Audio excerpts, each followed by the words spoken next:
when night rains lash the hills around Springfield, Tennessee. Lightning flashes, thunder rolls down the valleys.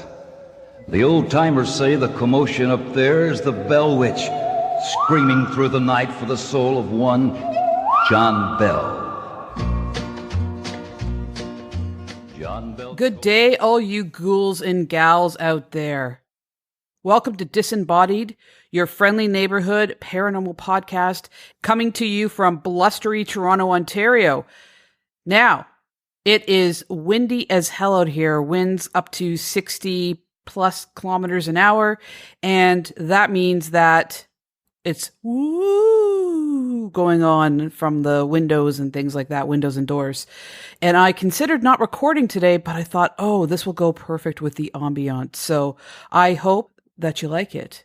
Anyway, today I'm going to be talking about the Bell Witch and the Chase Vaults in Barbados. So without further ado, let's get our boo on. Let me introduce you to the legend of the Bell Witch. The Bell Witch is considered by many to be America's first ghost story. Even former President Andrew Jackson went to visit, and he retreated to Nashville after his coach wheels stopped mysteriously. Vanita Karma, a Southern magician and herbalist who was well versed on the Blair Witch, stated, quote, "He took a group of men, and as they neared the cabin, the wheels of their carriage mysteriously stopped. As they got out to investigate, one man was hit with a large stone. There was nothing to prevent the carriage from rolling, but the men began to fear for their lives, so they decided to turn back. Fearing that the carriage was now haunted, they left it and doubled up on the horses that they had brought with them. Reports say Jackson and his men stayed at the house, and one was physically attacked by an unseen force. Jackson reportedly fled, saying, quote, 'I would rather fight an entire British army than deal with that Bell Witch.' End of quote. There is a small rustic cabin and schoolhouse on the property, which is still considered to be haunted by the Bell Witch to this day. There have been some reports that the strange activity spread to the Bell Witch Cave, which lies behind the farm. This is where the witch was believed to have lived, and some believe still does.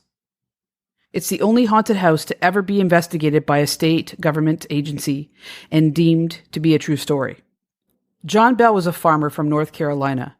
His wife and children settled in northern Robertson County in Tennessee in 1804. He owned the 320-acre farmland along the Red River. For the first 13 years, the family grew and became prosperous and enjoyed their lives. John became a deacon of the Red River Baptist Church, and in late summer of 1817, their lives would change forever. Bizarre things started to happen. Members of the family said that they saw unusual-looking animals creeping around their property. They heard knocking sounds on the doors and outer walls of the house late at night. And not long after, unusual voices were being heard in the house. They heard chains being dragged and a rat gnawing on a bedpost, stones landing on the wood floors, and gasping and choking sounds. The family was very scared, but they didn't want to tell anyone. They lived with this terrifying secret for over a year. When they couldn't stand it anymore, John told his secret to his neighbor, James Johnson. He invited Mr. and Mrs. Johnson to spend the night, which they did, and they experienced the same paranormal activity as a family. Mr. Johnson decided that more people needed to be told so that they could support the Bell family and launch an investigation. People started coming from all over the county to sate their curiosity and bear witness to this paranormal terror. The crowds of people seemed to fuel this unseen force, and it gathered enough energy to have a voice. When asked to identify itself among many entities, it once stated that it was the witch of a neighbor woman named Kate Batts. It was this identity that stuck. Kate, Bell's witch, was now considered to be the entity terrorizing the namesake's family. It seemed that the witch had two targets. The first one was John Bell. It appeared that she was trying to kill him, and no one knew why. The second reason that she seemed to be haunting them for was to try and stop John's youngest daughter, Betsy, from marrying a neighbor boy named Joshua Gardner. John and Betsy received the worst of the physical abuse. Betsy had her hair pulled, she was scratched with pins, and she was pinched and struck.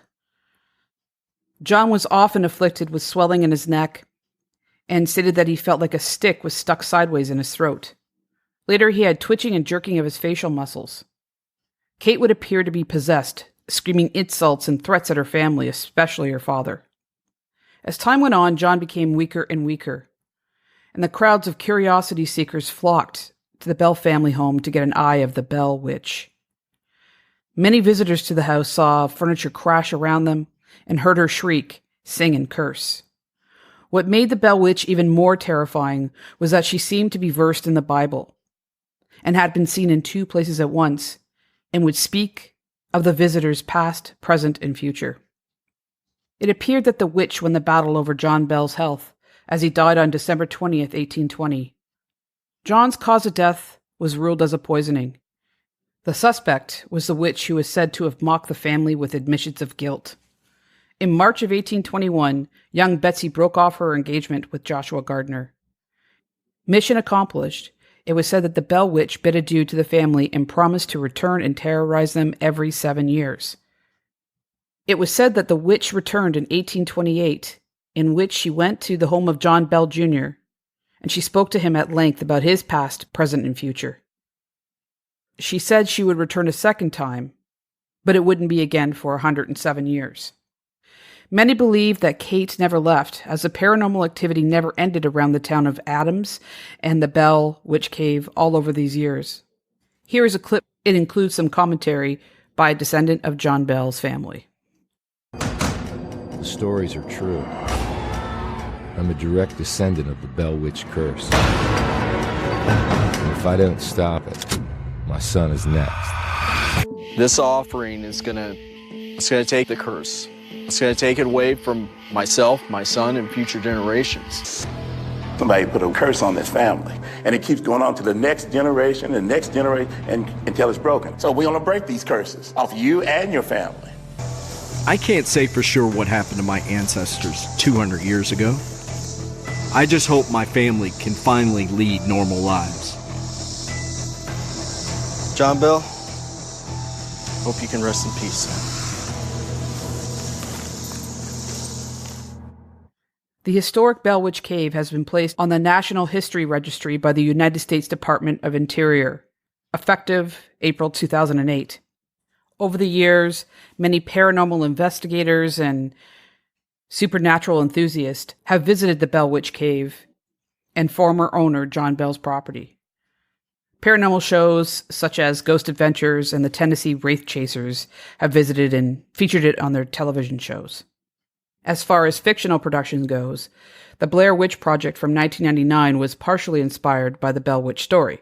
There was also a film called Bell Witch Haunting in 2004, An American Haunting in 2005, and Bell Witch the Movie in 2007. Now, I went on YouTube to see if I can find, I searched the webs to see if I could find any clips from these movies, and I did, and oh my goodness, they are terrible.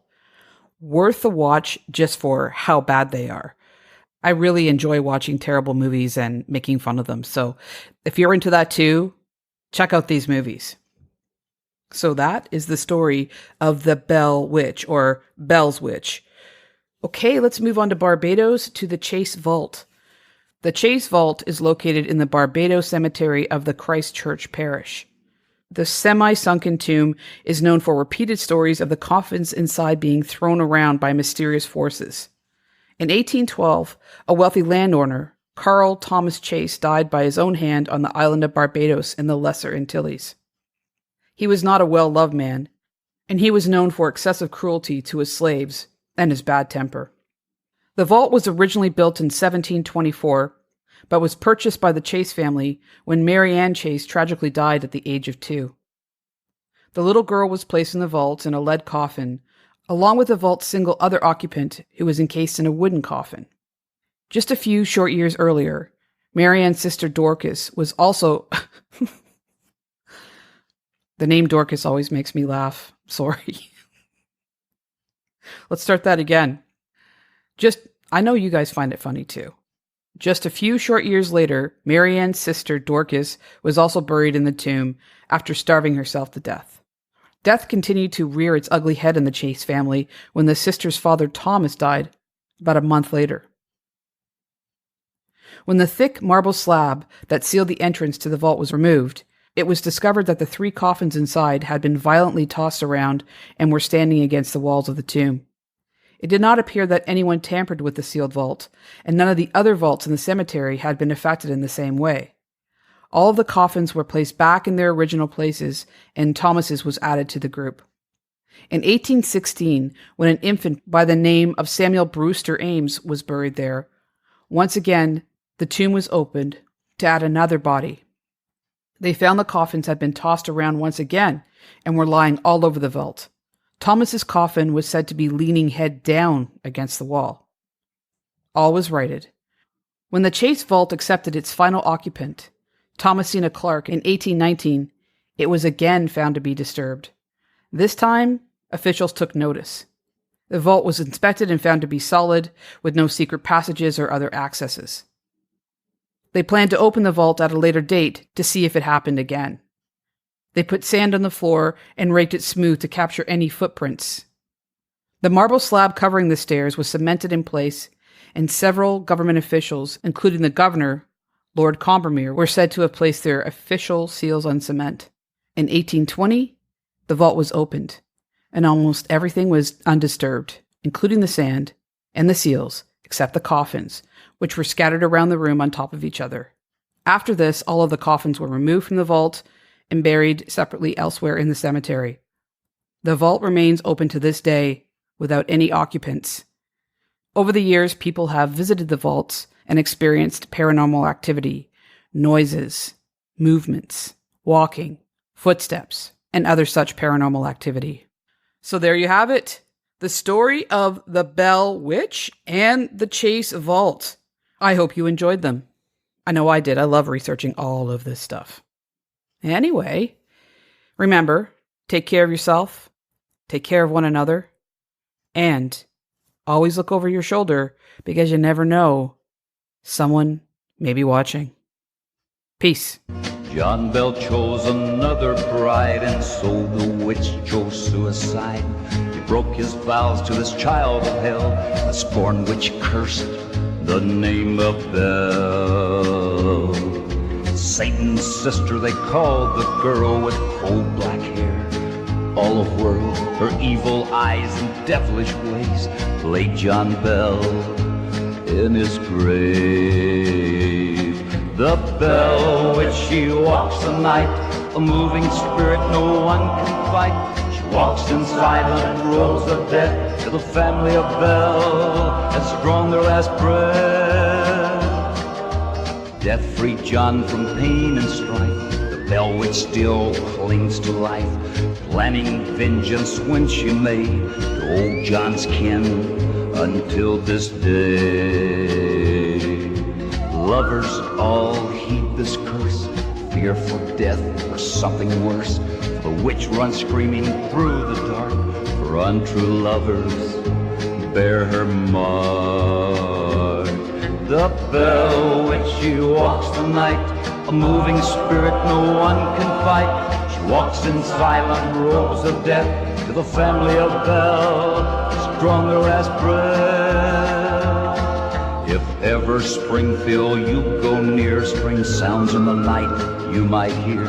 If the wind should give a mournful cry, it's the Bell Witch walking who never died. The Bell Witch, she walks the night, a moving spirit no one can fight. She walks in silent rows of death till the family of Bell has drawn their last breath. The Bell Witch, the Bell Witch.